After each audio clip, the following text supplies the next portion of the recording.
भगवते वासुदेवाय। ॐ नमो भगवते वासुदेवाय। ॐ नमो भगवते वासुदेवाय. So we will be speaking from Srimad Bhagavatam, Canto 7, Chapter 9, Shloka number 17. There on the screen. We will quickly chant the shloka. यस्मात् प्रिया प्रिय वियोग संयोग जन्म शोकाग्निना सकलयोनिषु दह्यमानः दुःखौषधं तदपि दुःखमतद्धियाहम् भूमन् भ्रमामि वद मे तव दास्य योगम्. Does anybody chant from your side also, Mataji? Okay. We'll go to the synonyms, word to word translation and purport by His Divine Grace A.C. Bhaktivedanta Swami Srila Prabhupada. Yasmat, because of which, in other words, because of existing in the material world. Priya, pleasing, apriya, not pleasing. Viyoga, by separation. Sanyoga, and combination. Janma, whose birth. Shokagnina, by the fire of lamentation. Sakala yonishu, in any type of body. Dahyamana, being burnt. Dukkha aushadham, remedial measures for miserable life. Tad, that. Api, also. Dukkham, suffering. Atadhiya, by accepting the body as the self. Aham, I. Bhuman, O great one. Brahmami, am wandering. Within the cycle of birth and death, Vada, kindly instruct. Me, unto me. Tava, your. Dasya yogam, activities of service. Translation. O great one, O Supreme Lord, because of combination with pleasing and displeasing circumstances, and because of separation from them, one is placed in a most regrettable position within heavenly or hellish planets, as if burning in a fire of lamentation.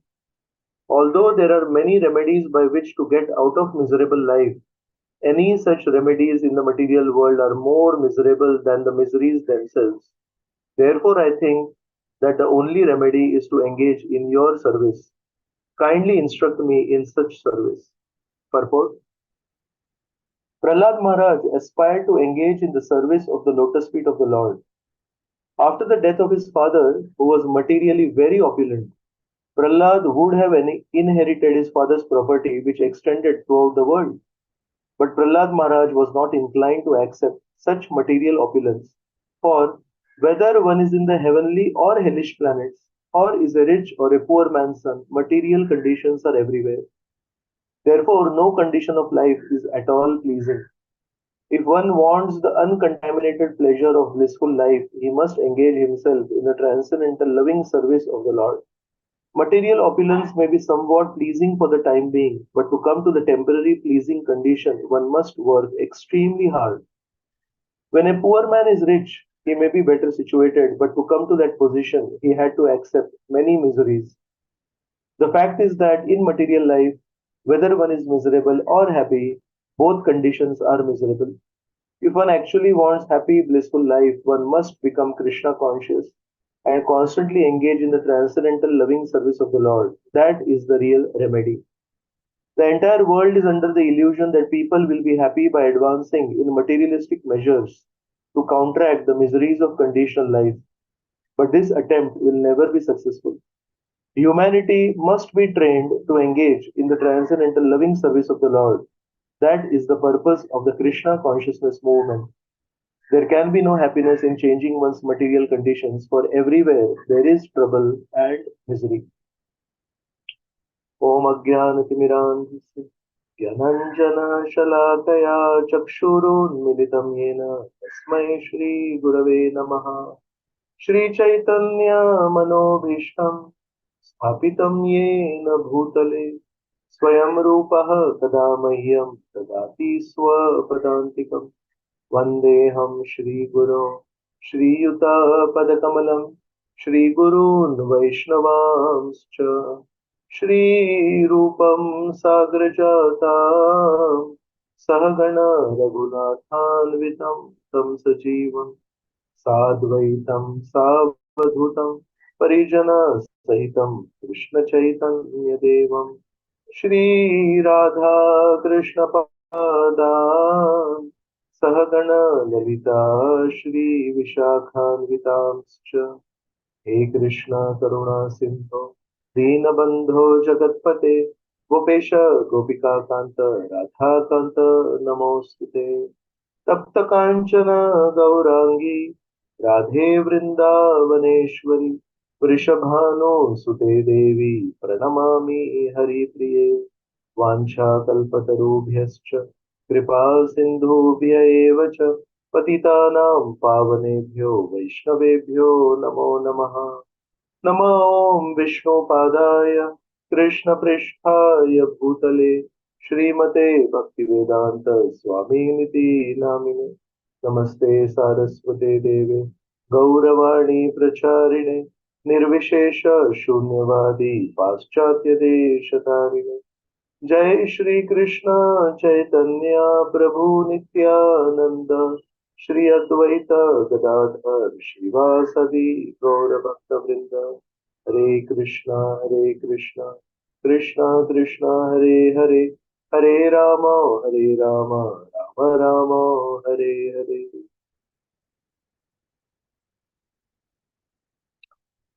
Hare Krishna. So a warm welcome to all the devotees on this call. We have heard of different types of yogas. We have heard of karma yoga, jnana yoga, dhyana yoga, and in our own way, 12th chapter of the Gita, Krishna also speaks about bhakti yoga. And today's shloka, Prahlad Maharaj is using a new word. He is using the word dasya yoga. Now, sometimes in the second chapter of the Gita, Krishna has used the word buddhi yoga. And Prabhupada in the purport will equate buddhi yoga with bhakti yoga. That is the real use of intelligence. Similarly, dasya yoga is a new terminology that is being used by Prahlad in today's shloka. But basically, dasya yoga, in a very literal way, it means the yoga in which you become a das, in which you become a servant.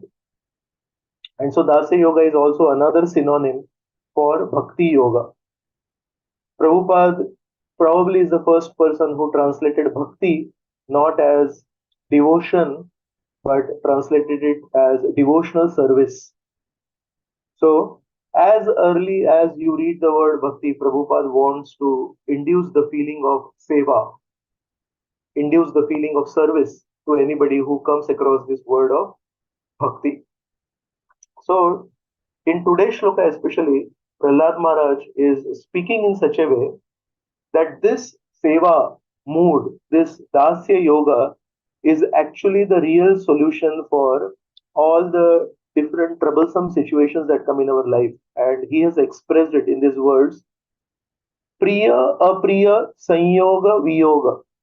Priya Apriya is very easy for us to understand. Priya and Apriya is something pleasing, something not pleasing. And Sanyoga and Viyoga. Sanyoga means combination or achieving something, and viyoga means getting separated from something. So, in one sense, the way Krishna has described the material world, has already described it, saying that everything in this world is temporary, ashashvatam. So, if everything in this world is already declared by the Creator to be temporary, there has to be sanyog and viyog, getting something and then getting separated from that something. It's very natural. So it's part of life basically. Getting something and losing something is part of life. But what about the other thing? Prahlad Maharaj, along with Sanyog and Viyog, has also mentioned Priya and Apriya. Is that part of life also? I would say it's not part of life, it's a part of our mental setup. Seventh canto, chapter number 5, shloka number 3. If you see the purport, it defines what is politics.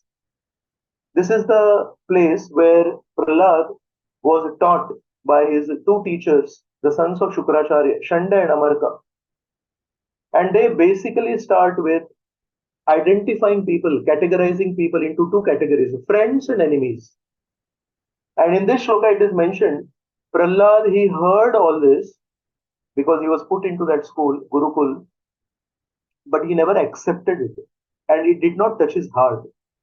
And the whole purport, 7.5.3, Prabhupada talks about what is politics.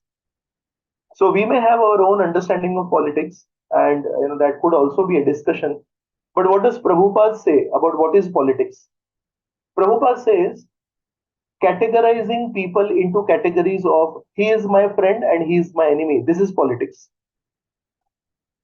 And then nepotism, or in a very simple English, favoritism, is a result of this identifying certain people as friends and certain people as enemies. And it is just so natural for Kali Yuga people to get into this habit. It could be at home, if you're staying with an extended family. Some people you start liking more than others. And what is the reason that we like certain people? In a very general way, we like certain people when they agree to our opinions, when they disagree to our disagreements. If somebody asks me, what about this? And I say, yeah, I don't think it's a great thing. And somebody else will, yeah, I agree with him. Immediately, the seed of favoritism is planted in my heart, and I start seeing that person as a friend. And when do I see somebody as an enemy? Repeatedly, I am speaking some opinion, and another person is disagreeing with my opinion. I am saying this is good, and that person will say this is not good. So the seed of seeing him as an enemy is planted in my heart. And unknowingly, in the family, in a college, in a school, at workplace, and unfortunately, sometimes even in a spiritual institution, in a bracket, when we visit the temple, we could end up branding people as he is my friend and he is my enemy. Actually, from a Vaishnava perspective, who is a friend? At a very deep level, any person who brings me closer to Krishna is my friend. Whether he agrees with me on my worldly opinions or he disagrees with me on my worldly opinions is my friend. And who is my enemy? Any person who is trying to disturb my faith in Krishna or who's trying to disturb my faith in Vaishnavas is my biggest enemy. Because money, when lost, can be earned. Property, when destroyed, can be earned back. But faith, after millions of years, now we have come to this human form of life. And in the human form of life, in the Lord Chaitanya Mahaprabhu's teachings to Srila Rupa Goswami, he says, out of so many human beings, half of them don't even believe in religion. And out of those who believe in religion, half of them are just doing it for namesake. He's saying, Mukhe mani means they just speak, we are religionists, we believe in God, but deep inside they don't have faith in God. So Sri Chaitanya Mahaprabhu, in his teachings, he starts with that the living entities are of two types, Sthavar and Jangam. Means they are stationary, like the trees, and those who are moving. And out of those who are moving, there are those who crawl, like the snakes and all. And there are some who fly, and there are some who move, like the animals and the human beings. Then out of those who move, there are animals and human beings. And out of the human beings, some are civilized and some are not civilized. And out of those who are civilized, some accept God and some don't accept God. And some who accept God, they don't actually believe in God. They just show off as believers in God. So if you look at this whole statistic, the number of believers in God are so less. And out of those who really have faith in God are so less. And because of Prabhupada's grace, because of his followers' grace, we are in that small little group which actually has faith in God, although that may be Komala Shraddha, that not may be Shastriya Shraddha or Dhrida Shraddha. There are different levels of Shraddha also. Bhakti Vinod Thakur mentioned this in Chaitanya Shikshamrit. So, although we may be having Komala Shraddha, but at least it is Shraddha in the right person, right? Otherwise, we might be having Shraddha in the wrong person. What is the use of that? So, why am I speaking this? Because when we come to an ISKCON temple, when we come to an ISKCON center, and it is made up of people who are basically accepting Sri Krishna, the prime entity, as the Supreme Lord, and at different levels of Shraddha, they are trying to serve the Lord. How fortunate we are that we have come to the right association. Any person who's disturbing or trying to destroy our faith in the devotees, any devotee for that matter, actually he's our biggest enemy. And we need to protect our faith, our Shraddha in such a way that through Shravanam and Kirtanam, we keep watering the Bhakti Lata, and that Bhakti Lata keeps growing. Nobody tries to attack it, nobody puts a scratch on the Bhakti Lata. And finally, it goes to the spiritual world and wraps itself around the lotus feet of Radha and Krishna. So, coming back to our original understanding of Prahlad Maharaj rejecting the understanding being shared by his teachers about who is a friend and who is an enemy. A Vaishnav never ever gets into this whole understanding of this is my person and this is not my person.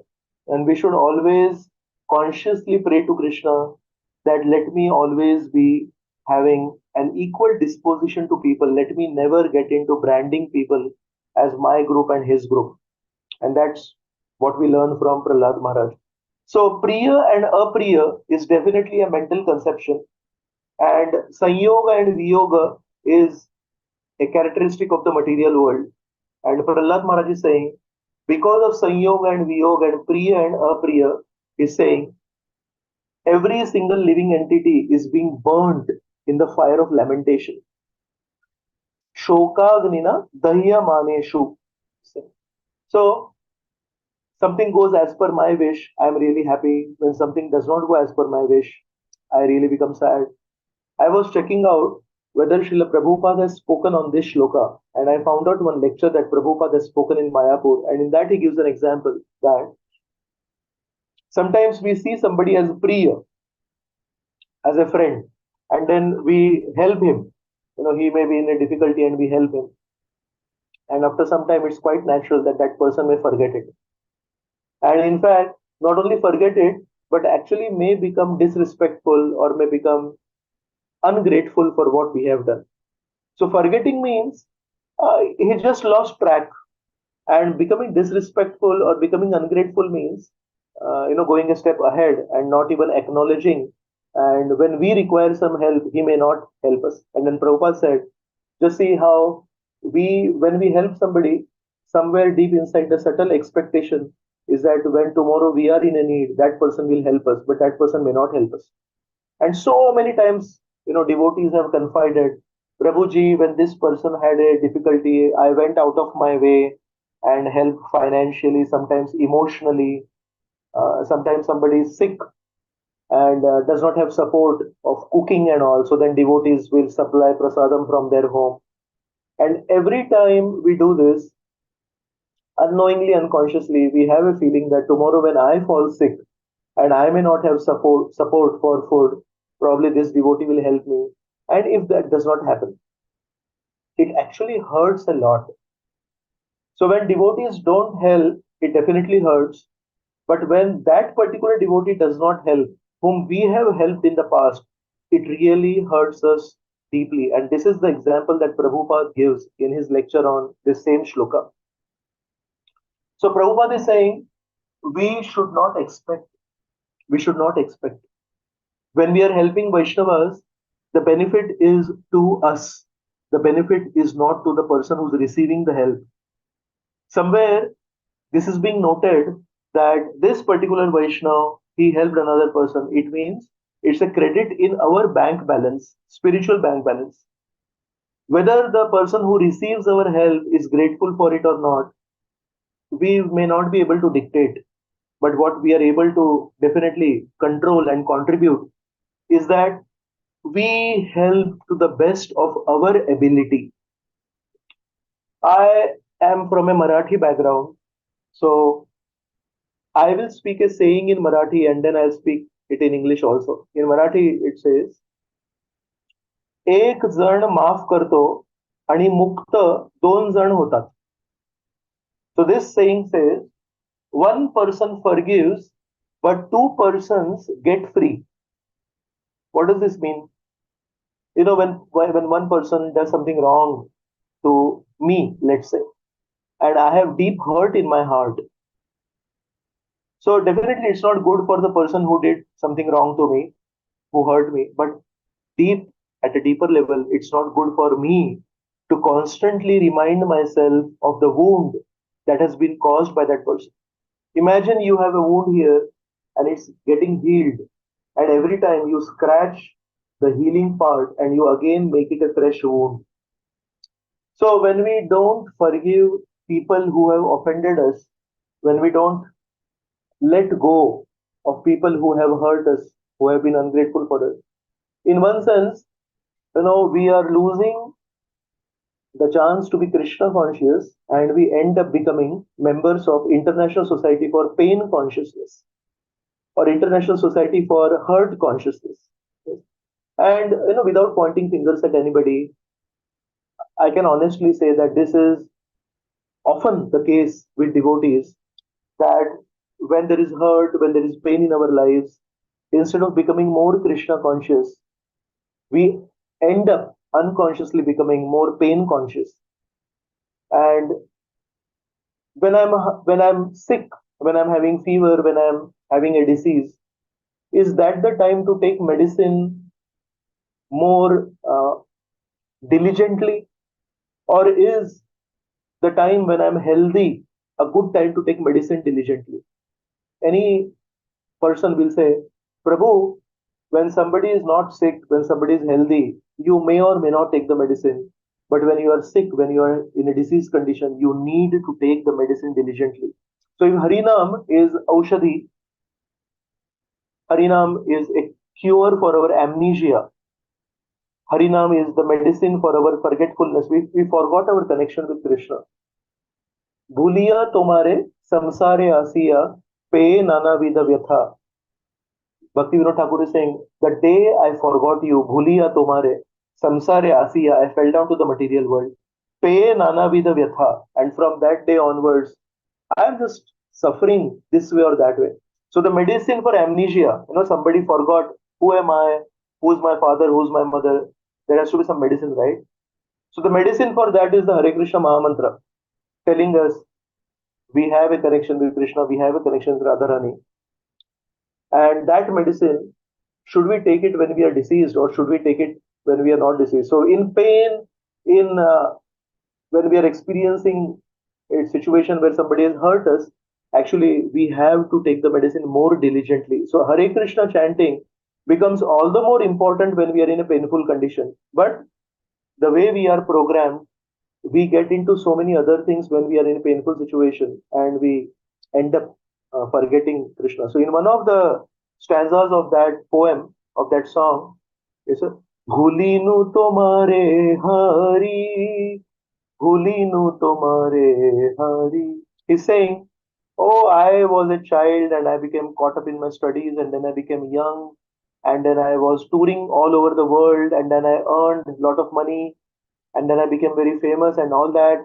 But now that I'm old, everything has become dull, and now I realize I wasted my time. Bhulinu tomare hari. I forgot you. I got everything, but I forgot the wealth of devotion.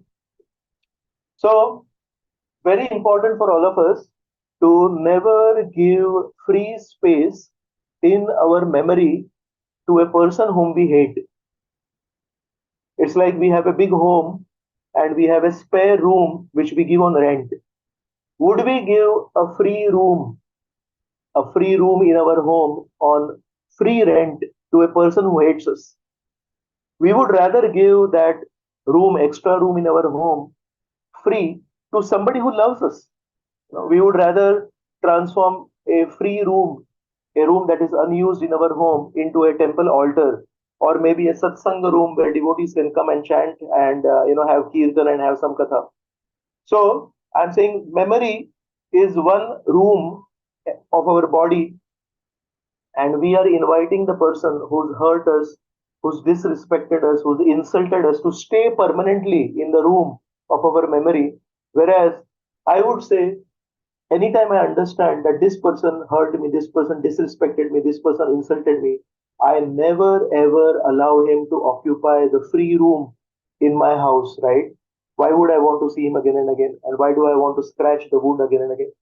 It's easier said than done. And that's why when we come together, it's very important to help us understand the Bhagavatam from a very practical perspective. Prahlad Maharaj is saying, my dear Narsimhadev, people who keep meditating on Priya and Apriya, he is my friend, he is my enemy, and they keep meditating on Sanyog and Viyog. Oh, I got this and I lost this. They are being burnt by the fire of lamentation. So let us pray to Lord Narasimha today. I do not want to get into that categorization of every single person I meet into friend and enemy. Every single situation I go through, that was a good situation. That was a favorable situation. That was an unfavorable situation. How do we know? So if I remember, I can honestly tell you there were so many times when I was going through a situation which was like going through a sugarcane crushing machine. In India, there are these sugarcane crushing machines where they put a sugarcane and these two rollers, they go like this and they crush the sugarcane and you get fresh sugarcane juice. And I always remind myself that when that sugarcane is going to the sugarcane crushing machine, it really becomes intense. It really becomes painful, right? But then what comes out is sugarcane juice, and it's really very sweet. So sometimes when we are going through a situation which feels like we are passing through a sugarcane crushing machine, it's extremely painful. And sometimes, if we are not really grounded in philosophy, we can even end up questioning the existence of God. One example that comes to my mind is Krita Dyuti. She is the wife of Chitraketu Maharaj. And when she discovers that the child is dead, she says, uh, he says, Aho vidhatastam ativa balisho. Oh Vidhata, oh destiny. Because she does not believe in God, so she's calling him an impersonal name. Oh Vidhata. Oh God, actually, Tom Ativa Balisho, you are a very childish person. You know why? Because you took away the child before the mother and the father. It means you don't have any brain substance.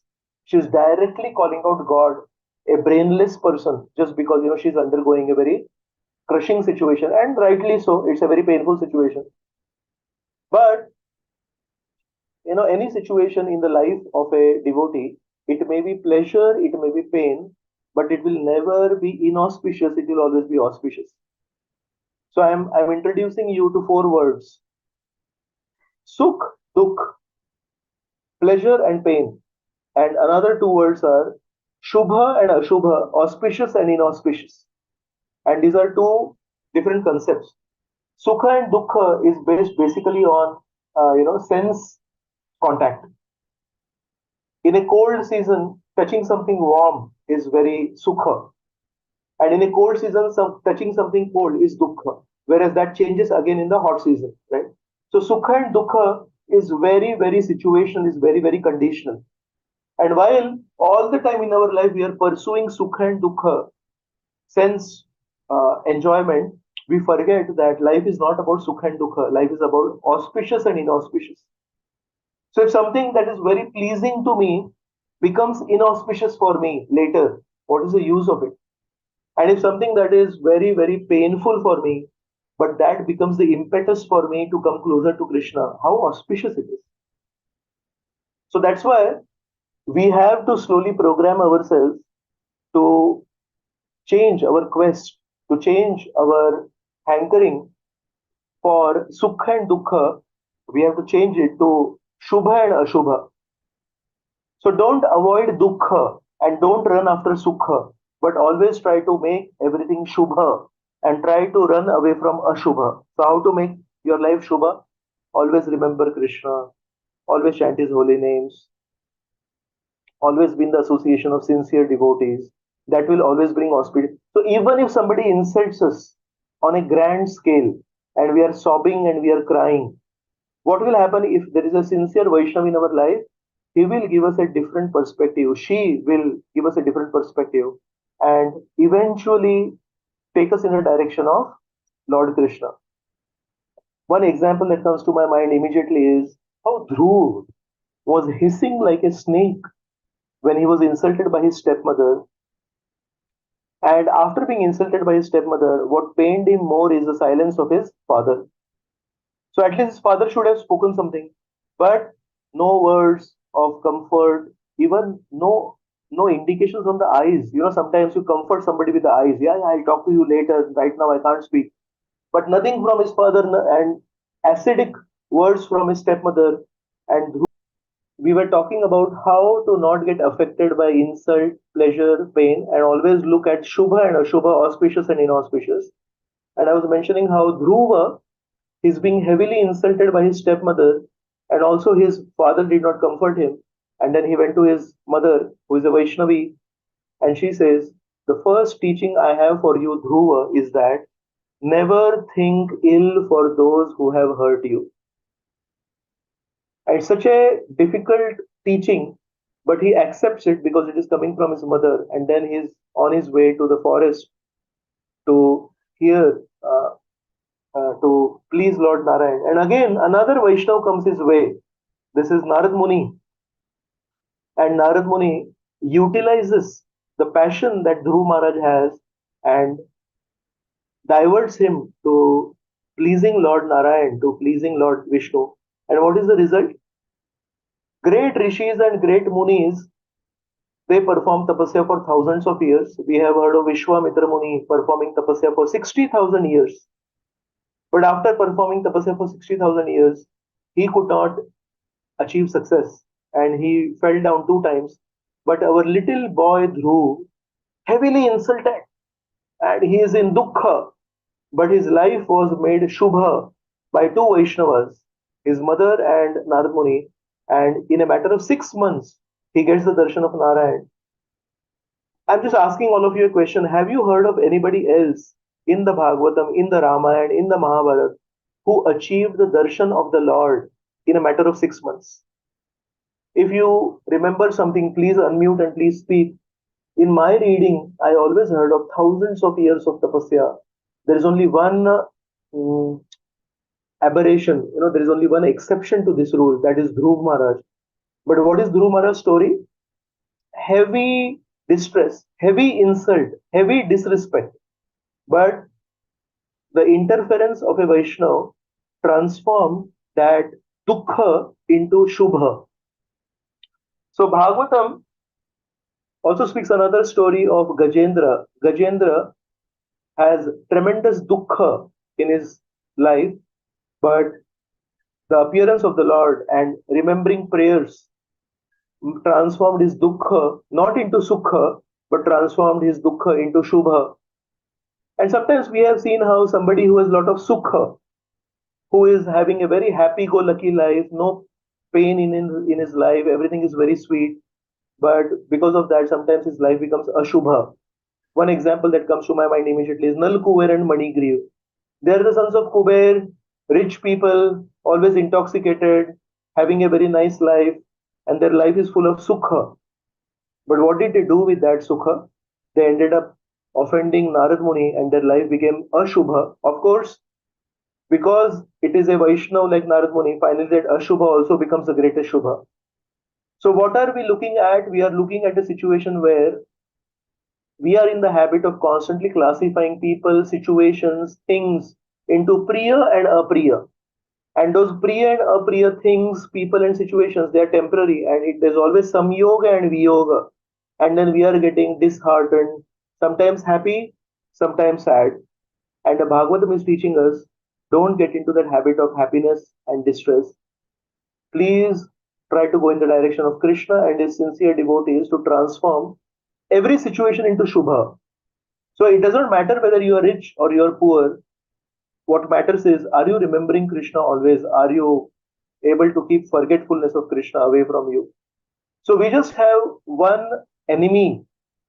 One enemy is anybody who tries to take us away from Krishna, who tries to destroy our faith in Krishna, who tries to disturb our faith in the devotees. And this is very important for all of us. So, in there's a very beautiful shloka. This is the fifth canto and chapter number 6. And I'll try to share this shloka. Just hold on. Yeah, on the screen right now is this shloka, fifth canto, chapter number 6, shloka number 18. So this is when Rishabh Dev has been described, and he comes in the dynasty of Priyavrat Maharaj. So Parikshit He should not feel Priyavrat Maharaj's dynasty is so amazing.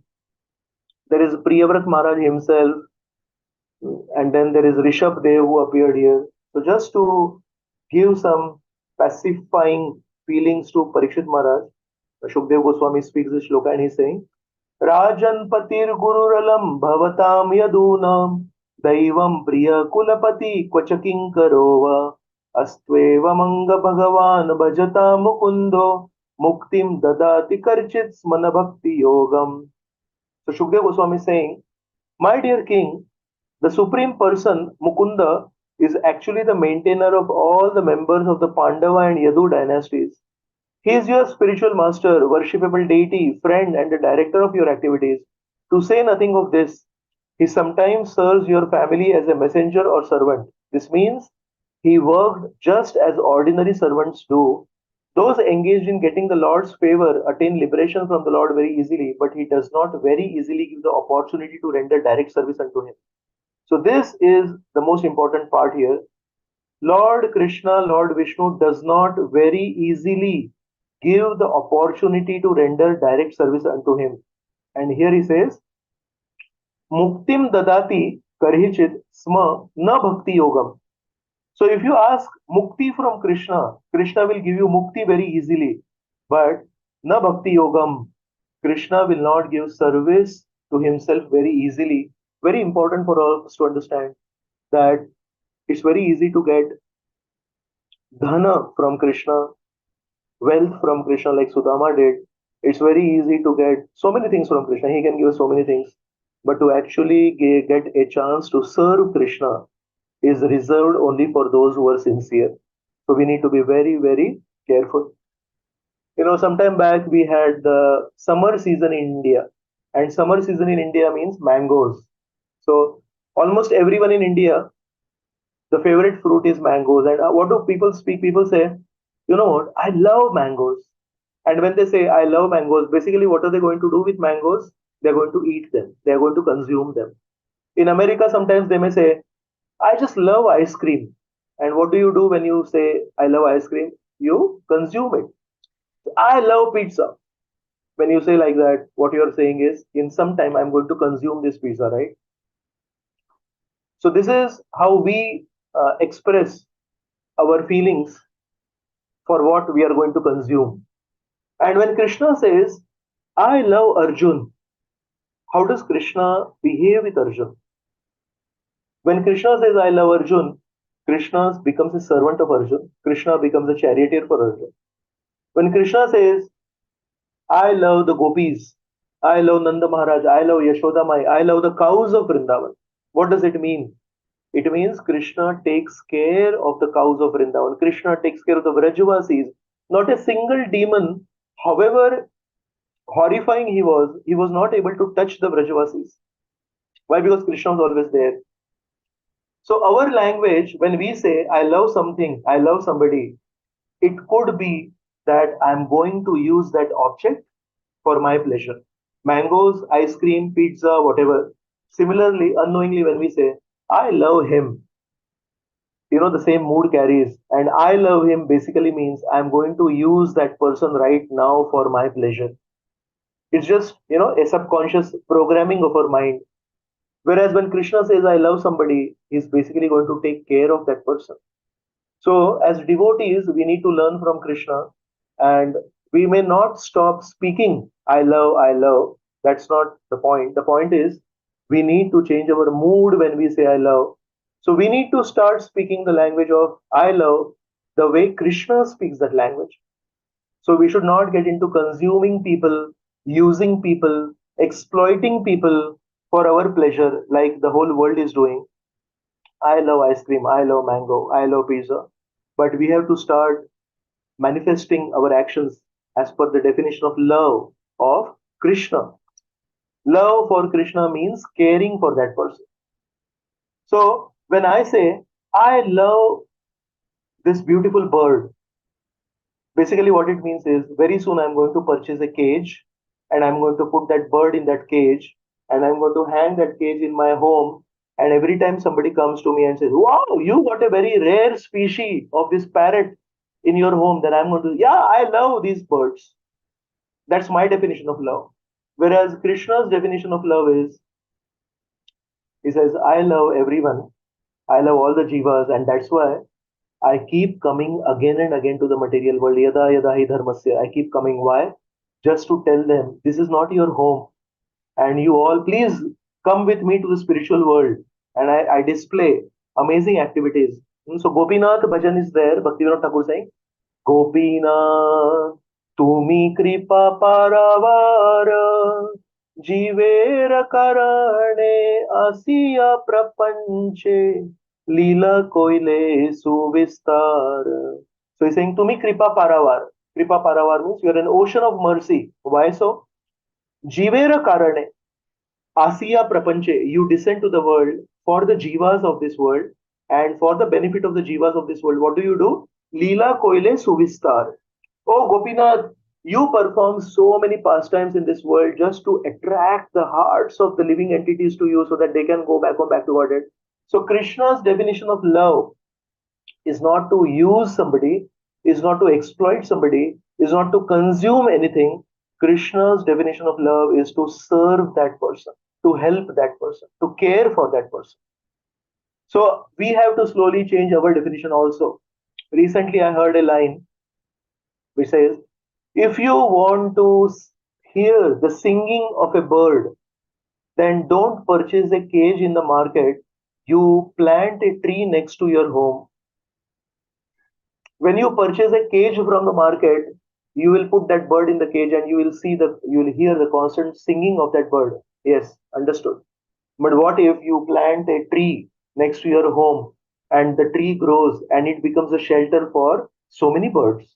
So why would you like to hear the singing only of one bird, and that too most probably in pain?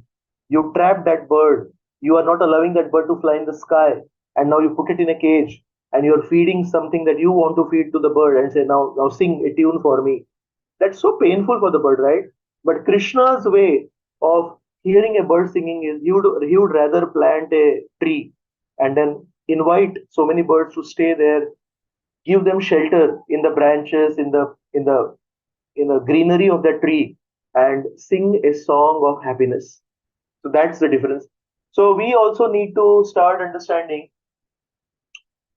It's easy to say, Prabhu, I love Krishna. I'm a devotee of ISKCON and I love Krishna. But if we really love Krishna, it should manifest, at least to some extent in the beginning, by what can I do for Krishna's pleasure? What can I do that will please Krishna? So, two components of our seva, one is the external component, the action component, and one is the consciousness component, which is the internal component.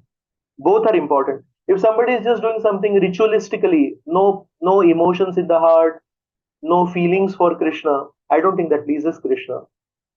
And imagine somebody who has a deep consciousness of trying to serve Krishna, but never ever actually does anything practically. Just keep speaking. We should serve Krishna, we should serve Krishna, we should serve Krishna, we should serve Krishna, but no practical service to Krishna. Both are not good.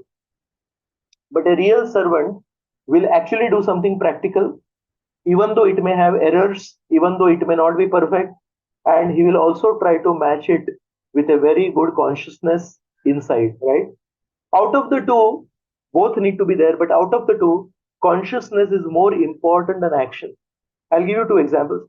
Vyas Rishi wanted to actually help humanity because he's a Trikalagya. He can see the past, he can see the present, and he can see the future. So in Kali Yuga, in the future, he saw how people are really going to be unfortunate.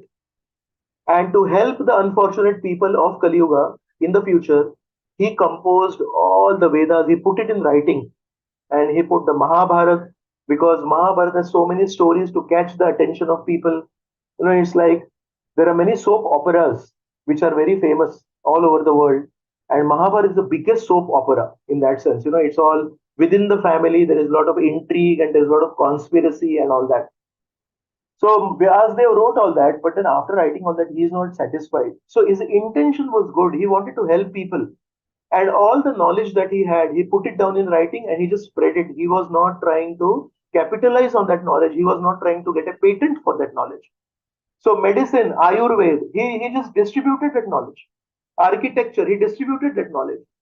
So all the knowledge he has, material knowledge or spiritual knowledge, no patents, no trying to keep it safe by not distributing it to people. He just wrote it down and distributed it. So intention is very sweet. Intention is very selfless intention. But somewhere, his action went wrong, that he did not do it properly. He did not glorify the Supreme Lord. And so Narad Muni, his guru, understanding that his intention is right, so he needs guidance. Narad Muni reaches there and corrects him and tells him, "My dear Vyasdev, please now write a book which repeatedly glorifies Krishna in a very clear way." So, repeatedly and clearly, you glorify Krishna. Another example that comes to my mind, very beautiful example. I would like to show this shloka to you. This is 8th canto, chapter number 22 and shloka number 23. So this is at a time when Bali Maharaj has been, bound up by Vaman Dev with Varuna Pash. The ropes of Varuna, Bali has been captured. Why? Because he could not offer what he had promised. And in that situation, Bali Maharaj, he is having a head hung like this. And at that time, can you imagine who comes to his rescue? He's been making the Devatas into refugees. He's driven the Devatas out of their homes. But when he's bound up by Vamandev, and incidentally, why did Vamandev appear? He appeared on the request of Indra. Indra requested Kashyap and Aditi that, I need help, and that's how Vamandev appeared. So Vamandev has finally, paying attention to Indra's request, bound up Bali Maharaj. And now Bali is a loser. At that time, imagine who comes to his rescue. It is Lord Brahma who comes to his rescue. And this shloka on the screen is basically being spoken by Lord Brahma. Very, very sweet shloka. And we'll chant this shloka.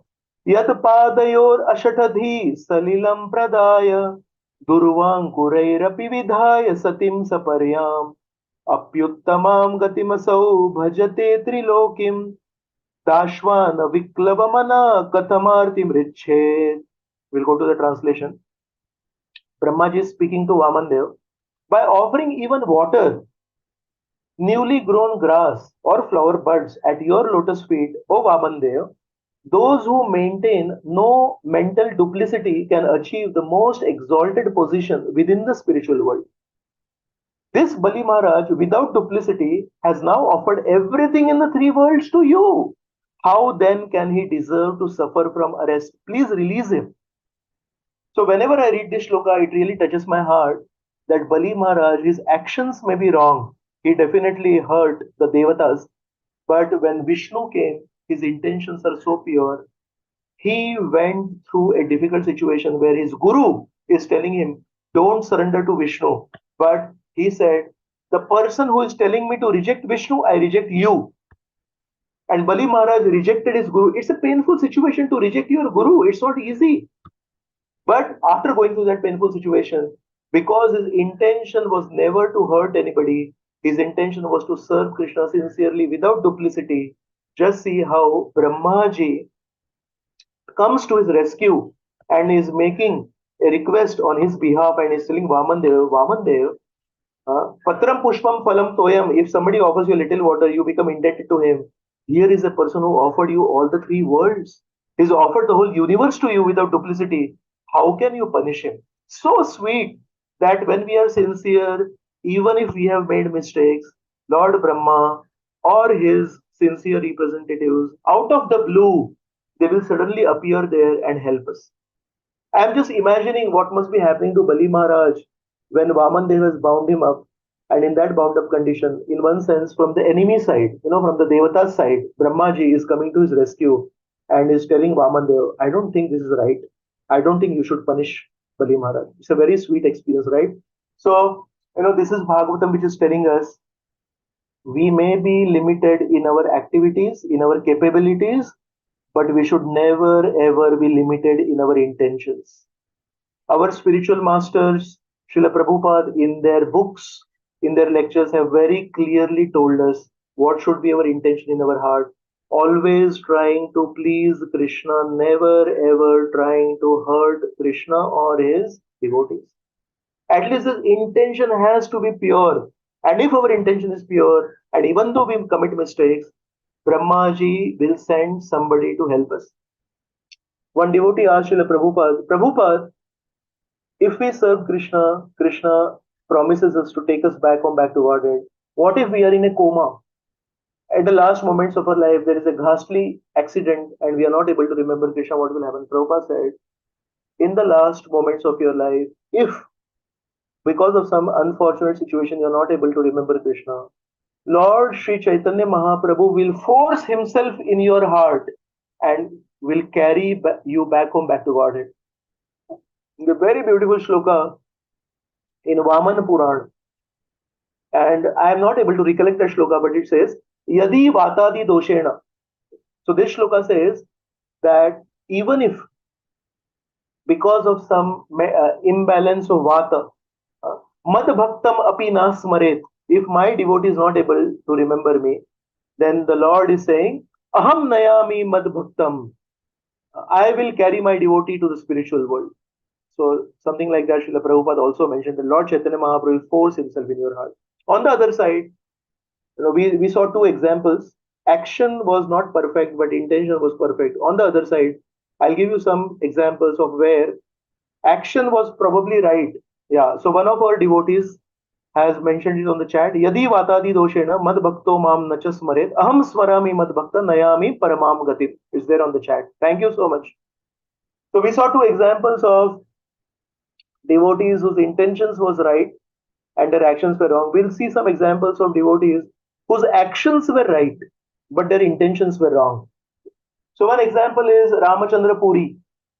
He is basically monitoring the eating of every single devotee in Jagannath Puri to the extent that he starts judging even Lord Sri Chaitanya Mahaprabhu's eating. Why are the devotees feeding Lord Chaitanya Mahaprabhu? Because they love Lord Chaitanya Mahaprabhu. And why is Lord Chaitanya Mahaprabhu eating so much prasad? Because Patram Pushpam Phalam Toyam Yoma Bhaktya Prayachati.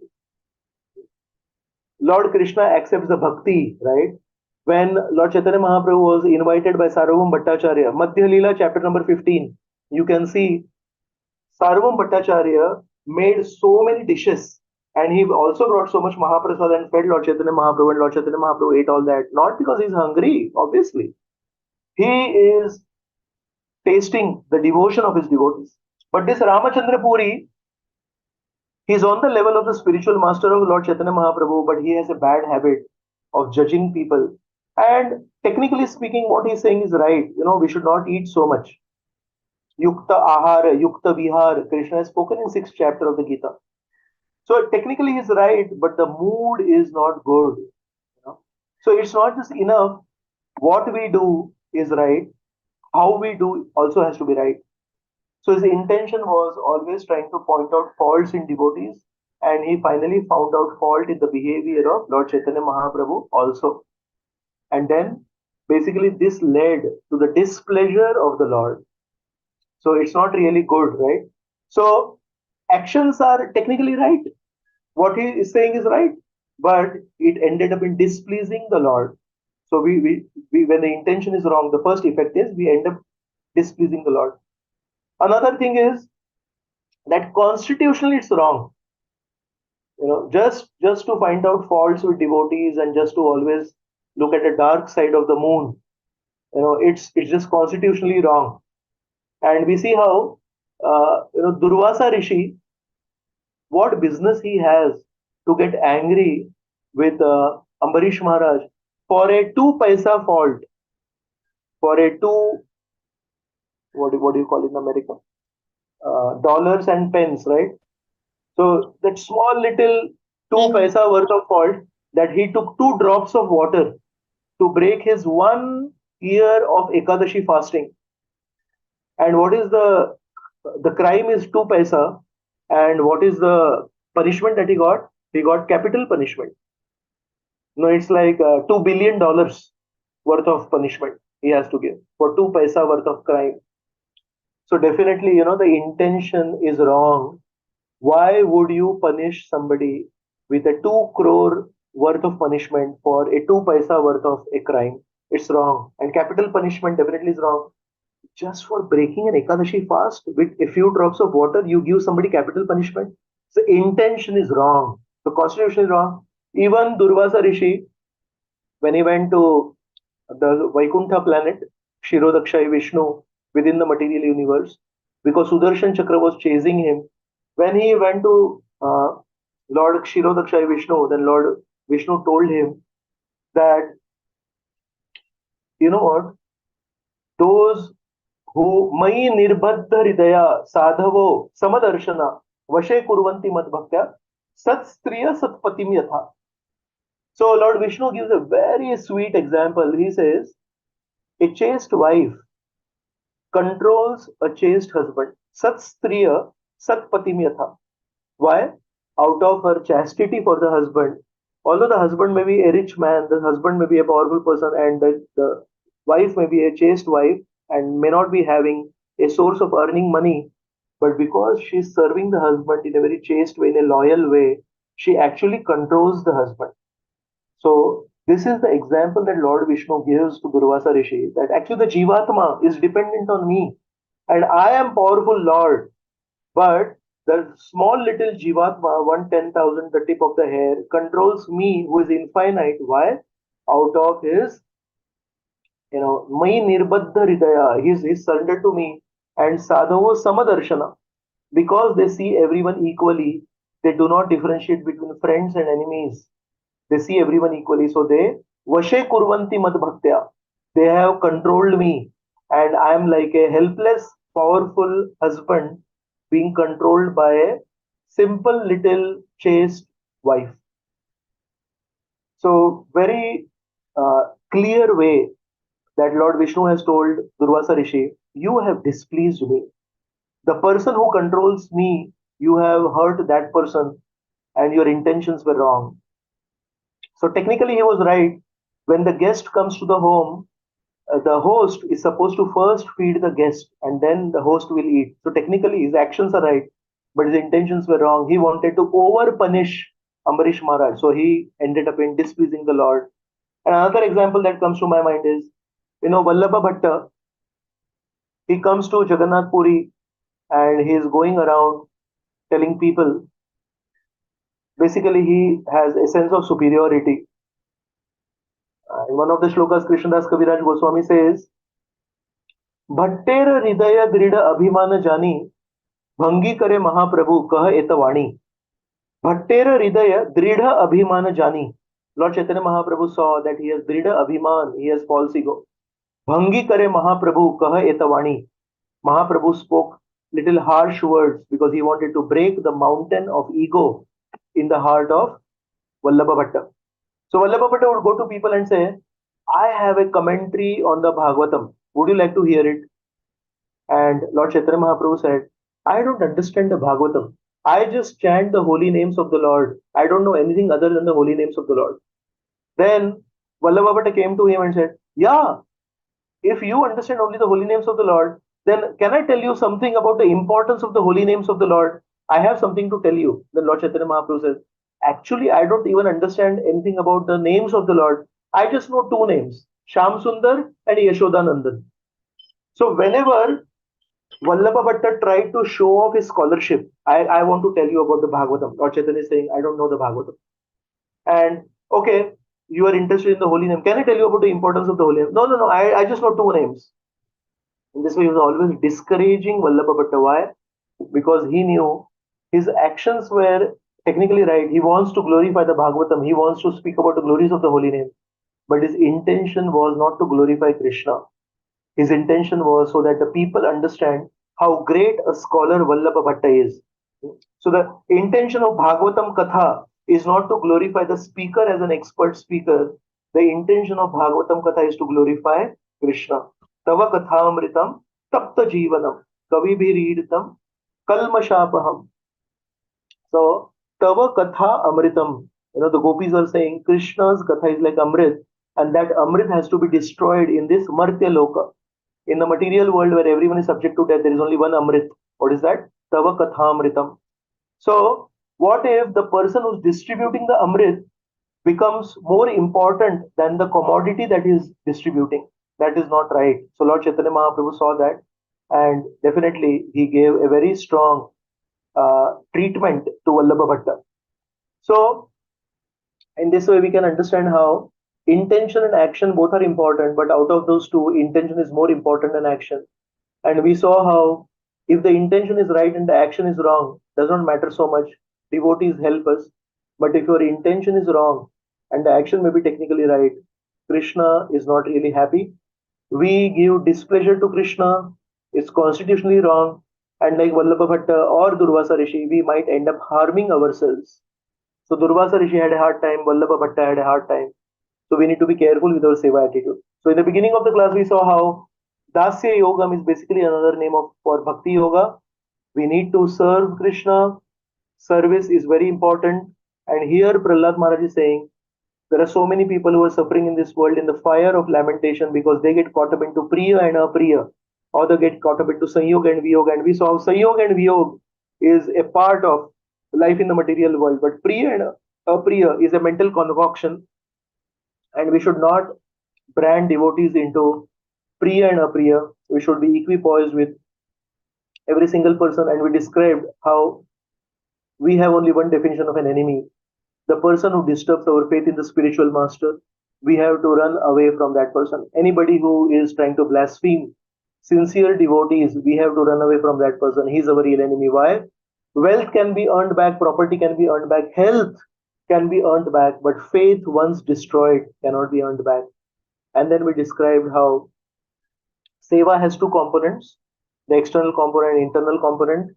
And then we discussed some examples, and we also discussed how we are busy trying to get into sukha and running away from dukkha, but actually we should change the course of our life and go in the direction of shubha and run away from ashubha. And real shubha is service to Krishna, remembering Krishna, serving Krishna. And the most distressful situations in our life, if we take the shelter of Vaishnavas and take their guidance, it can be transformed into the most auspicious situation. And we gave the examples of Gajendra and Dhruv Maharaj. So I'll stop here. Thank you so much for giving me this chance to speak on Prahlad Maharaj's verse. If there are any other components of this class, like asking questions, then over to you. Thank you so much. Hare Krishna. Hare Krishna, Prabhu. Ramjaya Shila Prabhupada. Dandavad, Hare Krishna. Very beautiful class, Prabhuji. Thank you so much. Many examples, especially most of the examples, all of the examples, I would say, from Shastras, which relate, and it's nice to listen them, and our day, in Northern America here starts pretty nice. Every morning after Srimad Bhagavatam, you are talking about Sukh and Dukh, and you gave the formulas. And I love that, that room of our heart when it's empty, would rather give it to a devotee than the free room to other people. And then you chanted Gopinath. It's a beautiful bhajan. Many devotees love this bhajan. All the devotees love this bhajan. And then so many shlokas from Srimad Bhagavatam you quoted. Very beautiful, Prabhuji. Very beautiful. And I love that shloka too. What was that? Yad vatadi doshena mad bhakto. Yeah, that is so true. We might forget because of some health reason, which is very difficult for a devotee. Anybody, even here sometime we get in small trouble and then we forget Krishna sometime. But then Krishna will remember us. His devotees will remember us. And then you gave the examples of Ambarish Maharaj and Vallabha Bhatta. Very, very beautiful, Prabhuji. Very beautiful. Very beautiful. Prabhuji, I will stop speaking because there is some hand raised, Prabhu. If you have permission, Prabhu, we'll go to the question answer session. Yes, Prabhu. Yes, Prabhu. There is, I think, Divya Mataji. Yes, Divya Mataji. Hare Krishna Mataji. Hare Krishna, Prabhuji, Standard Pranam. Prabhuji, I thank you so much for such a nectarian session. Thank you very, very much. Prabhuji, I had this question, like regarding Gajendra, I had this question which was not being able to solve. So I felt like I should ask you, Prabhuji. I in the Gajendra story, the crocodile did not go back to Godhead. He went back to Gandharva Loka, but we hear that he was being delivered by Krishna because of his Sudarshana Chakra. But only Gajendra attained the Sarupya Mukti and he went back to Vaikuntha. But this why did the crocodile did not go even after being delivered by Krishna with the Sudarshana? Why did he go back to Gandharva Loka? Why not Goloka or Vaikuntha? That was my question. Yeah. Thank you so much, Mataji. Uh, I would like to defer this question. Why? I'll tell you, because sometimes in Krishna's stories, just like for Kaliya, there is a history of Kaliya, the previous life of Kaliya. Similarly, Kamsa also has a previous life, and Dhenukasur has a previous life. So many times, there's a reference to the previous life, and I fully understand, your question that how can somebody who's been killed by Lord Vishnu, why would he not be sent to the spiritual world? It's a very valid question. I would, want to give my opinion that there has to be some reference to a previous lifetime of that crocodile. That there has to be a strong reason. Otherwise, the Supreme Lord would definitely, want to send that crocodile to the spiritual world. One point that comes to my remembrance is, I was reading this Laghu Bhagavatamrit. Laghu Bhagavatamrit is a book by Srila Rupa Goswami, and there he speaks that out of all the incarnations of the Lord, the three incarnations are Paravastha. He uses the word Paravastha. He says they are the most prominent. One is Lord Narsimha, one is Lord Ramchandra, and one is Lord Krishna. So he says of all the forms, these three are the Para-avastha forms of the Lord. And within that Para-avastha forms of the Lord, he says that Lord Krishna is the most merciful. Because Lord Krishna, even though you get killed by Lord Krishna, you get the spiritual world. And he gives an example. He says Jaya and Vijay, when they fell down to the material world, when they appeared as Hiranyaksha and Hiranyakashipu, they were killed by Lord Narsimha and Lord Lord Varahadev. But he says, what happened to them when they were killed? They were not liberated, they were reborn again, but of course they were born as Ravan and Kumbhakarna, very rich, very intelligent, and very powerful. So the killing of Hiranyakashipu, the touch of Hiranyakashipu's nails, I'm really sorry. The touch of Lord Narsimha's nails had an effect that they were born again, but in a very rich aristocratic family, in a Brahman family, and a very powerful family. Then Lord Ramchandra killed them. So now what happened? The effect was they were not liberated, but they were reborn in a close family connection of Lord Krishna, but again in a very rich royal family, in a very well-placed family. But he says it is only Krishna who killed Shishupal and Dantavakra and set them free. And then one of the shlokas there in Laghu Bhagavatamrit, Rupa Goswami says that who is that incarnation who gave prema, bhakti to even the creepers and the plants? He says when Lord Ramchandra left Ayodhya, he did not give prema bhakti to the plants and the creepers.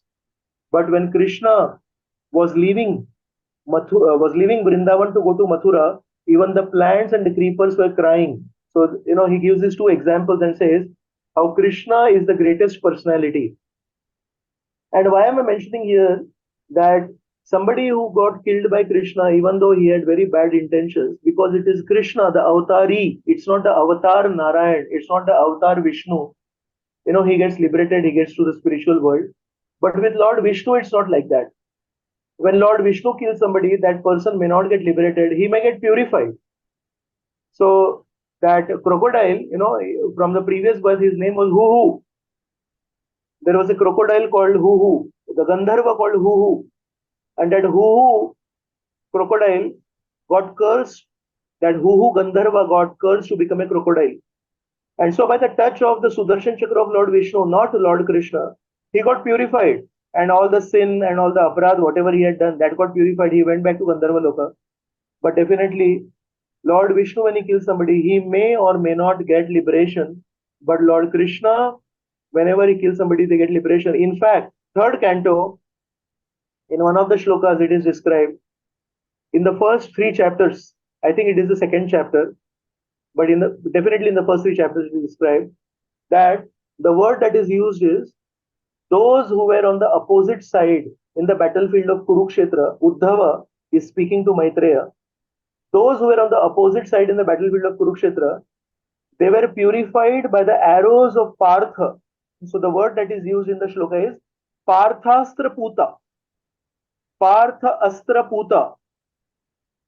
And just by being purified by the weapons, by the arrows of Partha, who is a very dear devotee of Krishna, they went back home, back to Godhead. So it's very interesting that Krishna is the most merciful personality. Not only those who get killed by Krishna go back home, back to Godhead, but those who get killed by Krishna's pure devotees also go back home, back to Godhead. Whereas it's not a rule that anybody other than Lord Krishna, it could be Lord Vishnu, it could be Lord Narayan, when they kill, it's not a rule that they go back home, back to Godhead. So one point is I was talking about the history of the crocodile as Huhu Gandharva, and another is from Laghu Bhagavatamrit. Rup Goswami says that only Krishna has that power that anybody who is killed by Krishna goes back to the spiritual, not necessarily applies to Lord Vishnu. And in the case of Gajendra, it was Lord Vishnu. So these are some points that come to my mind, Mataji. So is it all right? Hari Hari Bol. Thank you so much, Prabhuji. It's very completely clear, Prabhuji. I was so much confused regarding this, but now it's so clear, Prabhuji. I'm very grateful to you. Hare Krishna Dhanvat Pranam. Thank you, Prabhuji. Thank you so much. Thank you. Thank There's you, one Devat. more hand up. Yes, Prabhu. Our Akshar Prabhuji. Hare Krishna, Prabhu. Hare Hare Krishna, Krishna. Prabhu, Dandavat Pranams. So, Prabhu, my question is, whenever I take a sankalpa, how can I be absolutely steadfast about it? Yeah. Very nice question, Prabhuji, and very practical question. I would say if you are taking a sankalpa, reveal that sankalpa to one very close friend of yours. When we reveal something very precious, in this case, a sankalpa, to a very close, trustworthy friend, in one sense, you know what happens? We become answerable to that friend. So if I have a sankalpa of chanting an extra round every day, more than 16, let's say, and I reveal it to a very trustworthy friend, I'm not talking about writing it on the internet. Don't speak it to the whole world. Yeah, but one trustworthy friend, you reveal it. And you know what happens? Because he's a very good friend, after 2 days, in a private conversation, he will ask you, Prabhu, that day you told me that you are now having a sankalpa of chanting one round extra every day. Now you're going to chant 17 rounds every day. How's the sankalpa going? And because he's a very trustworthy friend, because he's a very nice friend, and that's why you chose him to reveal that sankalpa, when he checks with you will really feel obliged to say yes. It will be very difficult for you to say, oh, that sankalpa that I told you, it was a useless sankalpa. I was not even really firm about that sankalpa. I just made that sankalpa, I spoke to you, but I was never serious about that sankalpa. So that friend will say, really? I mean, you are a good friend of mine and you told me you're a sankalpa, and now you are saying you are never serious about that sankalpa. So it means, you talk about all kinds of things about which you are not serious with me. So that speaks about the quality of our friendship, right? So with a very good, trustworthy friend, we would never ever break our sankalpa. Is it not? If you speak something to your friend, you better carry it out. You better match up to that sankalpa. So I would say when we make a sankalpa and we keep it secret in our own hearts, there is a chance that our weakness can overpower our sankalpa. And when our weakness overpowers our sankalpa is no longer a sankalpa. But when we reveal our sankalpa to a very close friend, only one friend, not many, and 2 days from today, 2 months from today, 2 years from today, that friend calls us up and says, you remember you had told me you are going on a sankalpa. How is the sankalpa going? It will really hurt us to say, oh, I was never serious about it. We will say, yeah, that sankalpa is going. So because we revealed our sankalpa to a close friend, we will make it a point to match up to that sankalpa. We will not give up that sankalpa just because we don't want to annoy a very good friend of ours. So make a very good sankalpa and reveal it to a very good friend of yours. And just to please that friend, you'll go on with that sankalpa. Or if there's a difficulty in your life, you will check with that friend and say, my dear friend, I told you I want to do that sankalpa, but I'm not able to do that sankalpa. Can you please help me how to do that sankalpa? And probably you'll receive some help for doing that sankalpa. So I would say, revealing our sankalpa to a very close friend, trustworthy friend, ensures that we do our hard work to maintain that sankalpa. All of us are weak. All of us, will undergo challenges to maintain our sankalpa. So we have to basically figure out what will prevent us from falling down from following our sankalpa. I don't think any one of us can promise that hell or heaven, this oath of mine, this sankalpa of mine, I'm never going to break. It's very difficult for us to, the situation is not really favorable for spiritual life. So I think revealing our sankalpa to a close friend is much more beneficial to us than to become really headstrong and say, I'll never ever give up my sankalpa. I think it may not work. Thank you so much. Thank you, Prabhu. Hare Krishna. This is what happens, like mind cheats and that bargains with, like lowering the standards of austerity, and nobody knows, okay, let's cheat. Yeah, very helpful, Prabhu. Thank you. Thank you. So because I spoke this to you today, I'm speaking this to a trustworthy person like you today. So now I need to follow this in my life also. So I just made, a sankalpa that I'm going to make a sankalpa. And because I spoke to you that I'm going to make a sankalpa, I better carry out that sankalpa. Thank you. Sankalpa. Yeah. Nice. Perfect. So we'll stop Shamaguri here, Prabhu. Yeah. Shamaguri Mataji, you have a sankalpa? Or you have something to say? Hare Sorry. Krishna, Prabhuji. Prabhuji, no, Prabhuji,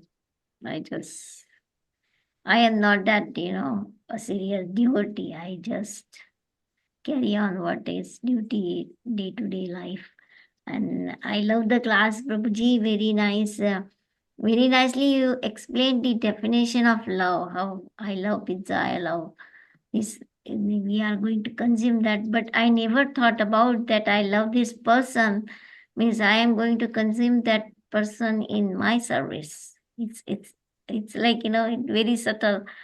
I did not even realize that definition, but thank you very much, Prabhuji, for realizing that we have to have love like Krishna loves us. How, selflessly he serves us, and instead we should serve Krishna, but Krishna, and still he is very patiently waiting for us, Prabhuji. Thank you so much. Wonderful class. Very nice examples you give. Thank you so much. Thank you. Jai Srimad Bhagavatam ki jai. Jai Srila Prabhupada ki jai. Ananta Koti Vaishnava Vrinda ki jai. Jai Nitai Gaur Premananda. Hari Hari Bol. Dear devotees, let us pay our humble obeisances to all the assembled Vaishnavas and Prabhu. Vancha Vancha kalpatarupasya Yo pavane Vaishnavebhyo namo namah. Bhagavatam ki jai. Maji ki Thank you, Prabhuji. jai. Grace Bhagavatam Nanda ki Dulal Prabhu ki Ranjan. jai, jai. Gaur Premanande ki Nanda. Jai Mataji. Di bol. Thank you.